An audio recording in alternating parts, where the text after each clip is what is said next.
राम जय राम, जय जय राम, श्री राम जय राम, जय जय राम। हरे राम, राम राम हरे हरे, हरे कृष्ण कृष्ण कृष्ण हरे हरे। प्रभु, आप लोगों ने श्री आनंद रामायण के शार कांड के 11वें सर्ग के चौथे भाग में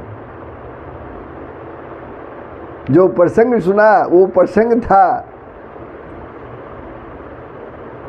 राम और रावण का भीषण संग्राम। हनुमान का अशोक वन में जाकर सीता जी को विजय प्राप्ति का समाचार सुनाना, ये प्रसंग आप लोगों ने श्रवण किया था। अब प्रभु श्री आनंद रामायण के शार कांड के 12वें सर्ग के प्रथम भाग में आप श्रवण करेंगे श्री जानकी का श्री राम के समीप आना, राम सीता मिलन, राम का पुष्पक विमान से अयोध्या गमन, पुष्पक विमान से श्री राम का सीता जी को मार्ग के दृश्यों को दिखाना। ये प्रसंग हम लोग श्रवण करेंगे। लेकिन श्रवण करने के पहले प्रभु आप लोगों से नम्र निवेदन है कि मेरे YouTube channel Sanatan Darshan with Dinesh को अवश्य सब्सक्राइब कर दें, बेल आइकन को दबा दें, कमेंट करें, शेयर करें, लाइक करें। जय श्री हरि, सबका भलाई होगा। तो आगे का प्रसंग आपके सामने है। ये प्रसंग, ये जो रामायण की राम कथा है, वो शिव जी पार्वती जी को सुना रहे हैं और कथा धीरे धीरे आगे की ओर अग्रसर है। तो शिव जी बोले, श्री शिव जी बोले, हे देवी, सुग्रीव तथा हनुमान आदि कपिगण स्नान की हुई तथा दिव्य वस्त्राभूषणों से शोभित और हाथ में बेंत ली हुई परिचारिकाओं के समूह से घिरी हुई सीता को पालकी में बैठाकर श्री राम के समीप शीघ्र ही ले आए। कहा, लंका के अशोक वाटिका से। उस समय साथ में अनेक बाजों का उद्घोष तथा उल्लास हो रहा था तथा बारांगनाएं नाच रही थी और चल रही थी साथ ही साथ। तदंतर सीता जी पालकी से उतरी और पैदल ही पति श्री राम के पास गई। सीता ने उन्हें प्रणाम किया और लज्जित होकर पति के सम्मुख खड़ी हो गई। राम सीता को पवित्र आचरण वाली समझकर भी सभी को विश्वास दिलाने के लिए इस प्रकार से कहने लगे, हे वैदेही, तुमने शत्रु के घर में निवास किया है, पर अब स्वतंत्र हो, अतः तुम स्वेच्छा अनुसार जहाँ चाहो वहाँ जा सकती हो। श्री राम के इस प्रकार के वचनों को सुनकर सीता ने स्नान किया और लक्ष्मण के द्वारा चीता बनवाकर वे उस प्रकार से कहने लगी, हे अग्निदेव, मैं श्री राम के अतिरिक्त मन में भी किसी अन्य को नहीं जानती हूँ। यदि यह मेरा वचन सत्य है तो तुम शीतल एवं शांत हो जाओ। इस प्रकार के शपथ लेकर वह शीघ्र ही उस चिताग्नि में प्रविष्ट हो गई। चिताग्नि में सीता जी प्रविष्ट हो गई। उसके बाद देवताओं के वचनों से तथा राजर्षि दशरथ के कहने पर प्रभु श्री राम ने अग्नि के द्वारा अपनी गोद में बैठाई हुई सुंदर एवं सुशोभित जानकी को पवित्र जानकर स्वीकार कर लिया। जिन सीता को पूर्व समय में पंचवटी में राम ने स्वयं अग्नि को समर्पित कर दिया था, आज श्री राम ने उन्हीं सीता का आलिंगन करके उन्हें अपनी गोद में बिठा लिया। रावण के वध के लिए जिन जानकी ने तामसी, राजसी और सात्विकी ये तीनों रूप धारण किए थे, वे सीता आज एक रूप में हो गई। उसके बाद सभी देवताओं ने प्रभु श्री राम की स्तुति की। रामचंद्र जी ने युद्ध में मारे गए बानरों को अमृत की वर्षा करके जीवित कर दिया। उन सभी बानरों के बीच एक बानर को न देखकर श्री राम ने हनुमान जी से उसके विषय में पूछा। तब श्री राम ने हनुमान जी को बताया कि उसे कुंभकर्ण ने खा लिया है। हे रघुश्रेष्ठ, यदि उस वानर का नख, केस, हड्डी अथवा रक्त भी युद्ध भूमि में होता तो इस अमृत वर्षा से वह निश्चित ही जीवित हो गया होता, तो इस अमृत वर्षा से वह निश्चित ही जीवित हो गया होता। सुधा की वृष्टि से वे सभी राक्षस भी जीवित हो जाएंगे। इस भय से हमने सभी मृत राक्षसों को समुद्र में फेंक दिया था। हनुमान जी का यह वचन सुनकर श्री राम ने यमराज की ओर देखा। यमराज ने भी डरकर उस बानर को श्री राम के सामने खड़ा कर दिया। यह देखकर श्री राम प्रसन्न हो गए। उसके बाद श्री राम ने मातली को देवलोक जाने की आज्ञा प्रदान की। वे मातली भी श्री राम को प्रणाम करके घोड़ों से समन्वित रथ को लेकर इंद्रपुरी को चले गए। विभीषण ने श्री राम को मंगल स्नान करने के लिए कहा, किंतु भरत का स्मरण कर श्री राम ने वैसा करना स्वीकार नहीं किया। उसके बाद समस्त वानरों के साथ श्री राम पुष्पक विमान में आरूढ़ हुए। रथ सहित दारुक, गरुड़ और मकरध्वज भी उसमें चढ़ गए। श्री राम की आज्ञा से विभीषण भी पुष्पक विमान में बैठे। उसके बाद वहां उपस्थित सभी देवता भी श्री राम की अनुमति प्राप्त कर देवलोक को चले गए। राजश्री दशरथ भी श्री राम से मिलकर विमान द्वारा देवलोक को चले गए। उसके बाद पुष्पक विमान में बैठे हुए श्री राम से विभीषण ने कहा, हे राम जी, मैं आपसे कुछ पूछना चाहता हूँ, आप उसे मुझे बताने की कृपा करें। विभीषण ने कहा, हे राम, जब आप पाताल लोक में एरावन के घर में विद्यमान थे तो हे प्रभु, आप शांत होकर वहाँ क्यों बैठे रहे? उस समय आपने क्यों नहीं उन दोनों दैत्यों का वध कर दिया? विभीषण का यह प्रश्न सुनकर श्री राम जी हंस पड़े। प्रभु श्री राम जी हंस पड़े और बोले, पूर्व समय में विधाता द्वारा निश्चित किया हुआ गया था। पूर्व समय में विधाता द्वारा यह निश्चित किया गया था कि एरावन आदि को अमृत द्वारा बार बार जिला देने वाले उन भ्रमणों का वध हनुमान के द्वारा होगा। इसलिए मैंने निश्चित रहकर हनुमान को वहां आने की प्रतीक्षा की। दूसरी बात यह भी थी कि लोक में सभी हनुमान जी के बल पौरुष को जान जाएं और ऐसा कहें कि पाताल लोक में उन्होंने श्री राम और लक्ष्मण को असुरों के बंधन से छुड़ाया था। वे ये भी श्री राम जी के सेवक श्री हनुमान जी हैं। इस प्रकार संसार में अपने सेवक बलवान श्री हनुमान जी के पौरुष की प्रसिद्धि करने के लिए मैं वहाँ चुपचाप रहा। नहीं तो क्या मैं रास्ते में हुकार मात से उन दोनों को ही नष्ट नहीं कर सकता था? जिसने शीख के एक अस्त्र से जयंत काक के एक नेत्र को विदीर्ण कर दिया, जिसने एक बाण से मारीच को 100 योजन दूर समुद्र में फेंक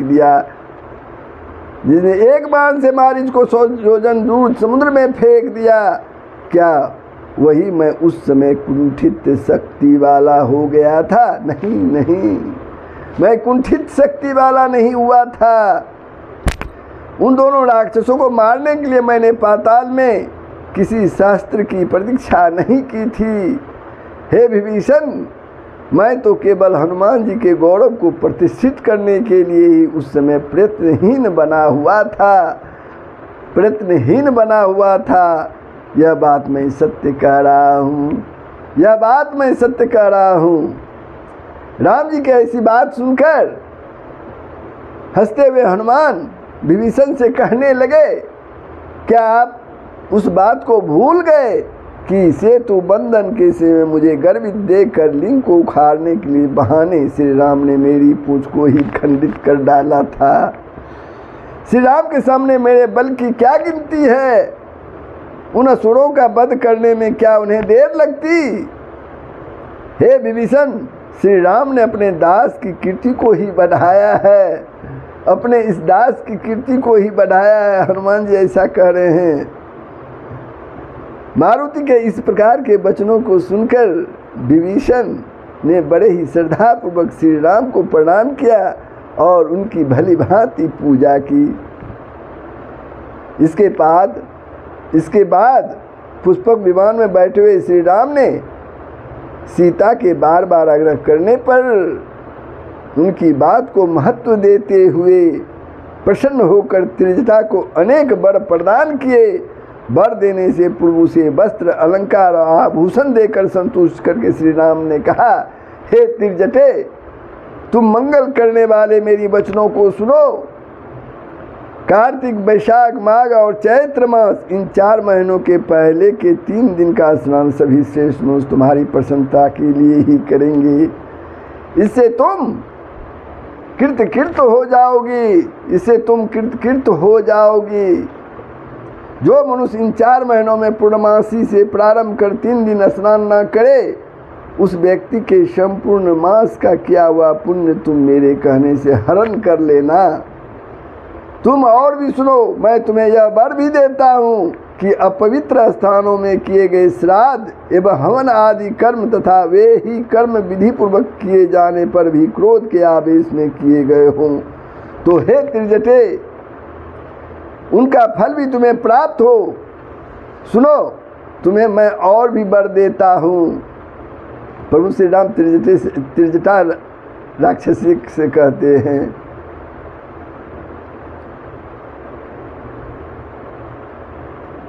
बिना अभ्यंग किए पाँव धोने, बिना तिल के तर्पण करने और बिना दक्षिणा दिए श्राद्ध करने का संपूर्ण पुण्य भी, हे त्रिजटे, तुम्हें ही प्राप्त होगा। इस प्रकार से बहुत से वर प्रदान करके श्री राम त्रिजटा, विभीषण पत्नी शर्मा, विभीषण, सुग्रीव तथा मकर ध्वज आदि वानरों के साथ सीता को मार्ग के अनेक कौतुक दिखाते हुए आकाश मार्ग से चल पड़े।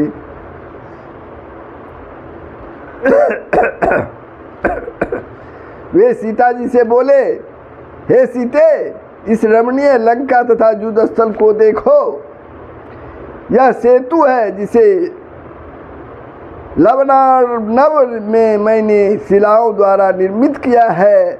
यह सामने जो तीर्थ दिखाई दे रहा है वह सेतुबंध रामेश्वर के नाम से प्रसिद्ध है। इतना कहने के बाद श्री रघुवीर राक्षस राज विभीषण के कहने पर पुष्पक विमान से भूमि पर उतरे और उन्होंने अपने शेष धनुष को धारण कर उस धनुष की नोक से उस सेतु को अगम्य बना दिया। उसी कारण वह तीर्थ धनुषकोटि तीर्थ कहलाता है। आज भी वो स्थान धनुषकोटि तीर्थ कहलाता है। यह तीर्थ स्नादि करने से कैवल्य पद प्रदान करता है। यहाँ पर श्री राम की कोदंडपाणि नामक मूर्ति प्रतिष्ठित है। इसी समय वहाँ संपाति आया। राम जी ने उसका आलिंगन किया और मुस्कुराते हुए कहा, तुम यहाँ पर अपने भाई के नाम से एक श्रेष्ठ तीर्थ स्थापित करो। ठीक है, ऐसा कहकर संपाति ने श्री राम की आज्ञा से भाई जटायु की प्रीति के लिए एक तीर्थ वहाँ पर बनवाया, जो जटायु तीर्थ के नाम से विख्यात हुआ। उसके बाद श्री राम की आज्ञा से वह संपाति भी पुष्पक विमान में आरूढ़ हो गया। उसके बाद श्री राम ने सीता सहित रामेश्वर का पूजन किया और वे सीता को अद्भुत दृश्य दिखाते हुए विमान से चल पड़े।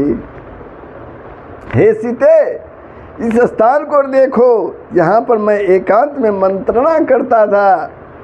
हे विदेह पुत्री, यह देखो, यहाँ पर मैंने कुशों का शया पर शयन किया था। ये देखो इस पाषाण रूपी नवग्रहों को जिन्हें मैंने समुद्र में डाल दिया था। ऐसा कहने से वह सागर शांत है। मेरे कहने से यह सागर शांत है, इसे भी तुम देखो। इस प्रकार से पुष्पक विमान से श्री राम अपने पूर्व के दृश्यों को दिखाते हुए क्षण भर में ही किष्किंधा में पहुंच गए। वहाँ पर सुग्रीव आदि वानरों की स्त्रियों को विमान में बैठाकर सीता को अनेक कौतुकों को दिखाते हुए चल पड़े। हे देवी, ये देखो, यह प्रवसन गिरी है और वह आगे ऋष्यमुख पर्वत है। तुम यहाँ पर स्थित पंपा सरोवर को भी देख लो, यहाँ पर स्थित पंपा सरोवर को भी देख लो, यह पवित्र कृष्णा और भीमरथी नामक नदी है। हे सीते, गोदावरी नदी के तीर पर विराजित इस रमणीय पंचवटी का दर्शन करो। यह मुनि अगस्त का आश्रम है और वह देखो, वह मुनि सुतीक्ष्ण का आश्रम है। तुम महर्षि अत्रि जी के आश्रम का भी दर्शन करो। यह चित्रकूट है, इसे भली भांति देखो। यह कालिंदी नदी, गंगा नदी तथा महर्षि भरद्वाज का आश्रम है।